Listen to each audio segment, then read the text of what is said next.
Well, it's 3 a.m. and I can't fall back to sleep. So I thought, why not update you guys on my current thoughts about cryptocurrencies and reply to the last video.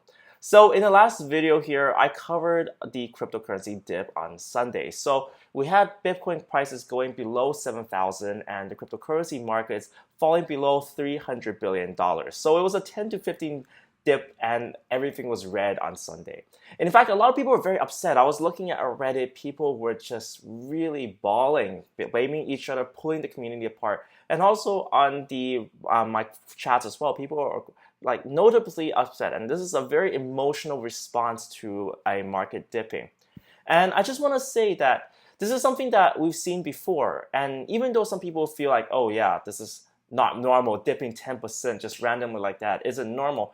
Trust me, if you go back through the videos, I've been making videos for a year, almost twice a month, we'll have a dip like this and I'll just talk the same stuff. In fact, I'm just kind of like constantly talking about, oh yeah, guys, it's not that bad. We see crypto dips before. So why are people getting so emotional? It's obviously because of a human response. We, as humans, we like to win all the time. And when it dips, obviously our emotions like, yeah, we lost in that trade because maybe you were hoping that Ethereum or Bitcoin would go up over the past week, but it didn't.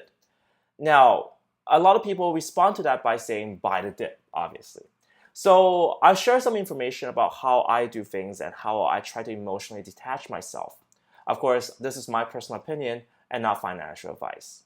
So I've been, seeing these dips for a while. So emotionally, I'm starting to really distance myself. I'm trying to have the negative reaction. Every time there's red, I see, oh, buying opportunity. It's really hard to train yourself. Even though you kind of convince yourself that, oh, a dip is good, let's buy it, emotionally you feel very upset. And you should never make a really decision when you're emotionally compromised. Next up, I set buy orders. So let's take Ethereum for example. Ethereum was at around 600 and 610. So at that point, I sold around 10 to 15%. And then I set my buy orders, so around 520, 530, and all the way down to $480. So that way I don't have to constantly monitor the market. A lot of people wonder if I trade, religion, a lot.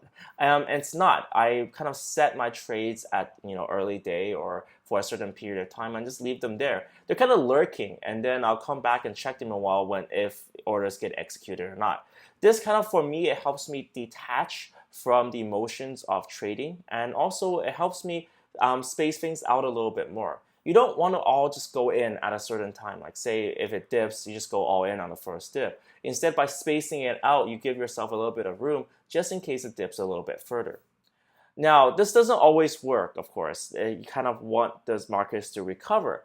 But it's a way of emotionally distancing yourself and making it more strategic play and acknowledging the fact, I think this is really important for me, acknowledging the fact that as a human, I want every trade to be a win, and acknowledging the fact that I can't do that.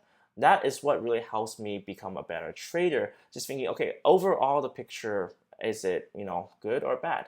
And if not, how can I make myself better? How can I readjust my strategy? Next, I actually hold a lot of cryptocurrencies. This is something that's really crazy.